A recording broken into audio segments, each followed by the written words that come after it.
We hear a lot about psychedelic-assisted therapy, but 3 out of 4 people who choose to consume psychedelics do so at home or in nature with friends or loved ones. I'm April, founder of Set, an integration platform to help you get the most out of your psychedelic experiences. The podcast episode you're about to listen to may reference one of my previous shows, The High Guide or How to Do the Pot, because I've been a trusted source in cannabis and psychedelics since 2015. I invite you to visit getsetset.com and sign up for our newsletter to receive your free guide on set and setting to make the most of your next psychedelic journey.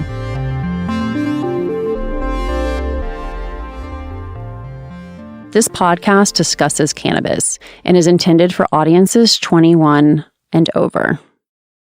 Betsy Ross wove the nation's first flag out of its fabric. Thomas Jefferson composed the Declaration of Independence on it, and colonists could pay their taxes with it. What is it? Hemp. Nothing less than a savior of humanity, a miracle plant that will revivify depleted soils, mitigate the threat of climate change, and reestablish harmonic balance between humans and the environment. I'm April Pride, and I do the pot. Have you heard of the hemp renaissance? Best-selling author Doug Fine coined the term, and we read first about him in a 2018 Rolling Stone article by Andrew Leonard. I'll link to it in the show notes. Did you know hemp, a variety of the cannabis plant, was used to clean up Chernobyl? It feeds nutrients into the soil, which absorb the heavy metals and toxins into the plants. Unlike corn and cotton that deplete the soil of nutrients, hemp is considered a regenerative crop. That's the good news. If you've purchased weed recently, then you can most certainly guess the bad news. 1, cannabis packaging is glaringly and avoidably wasteful.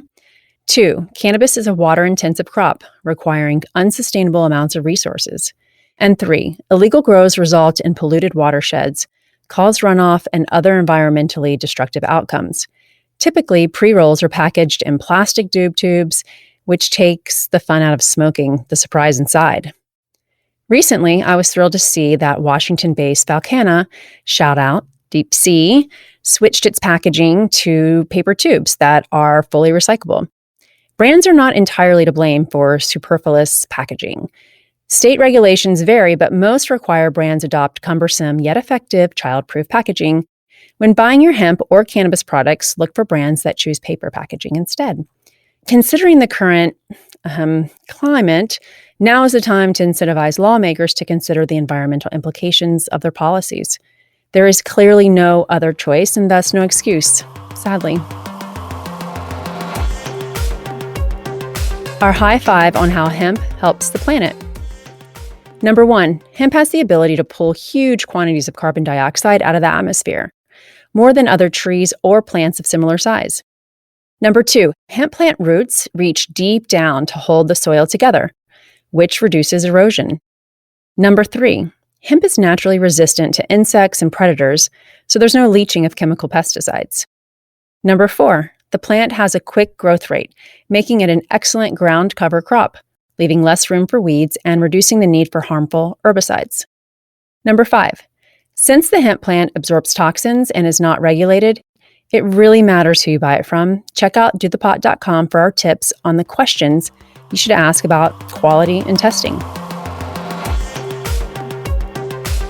For today's strain picks, we chose some classics. Blue Dream, it's America's favorite strain and offers a convivial, relaxed high. You'll experience heightened auditory and visual senses. OG Kush, a euphoric, stress-reducing high.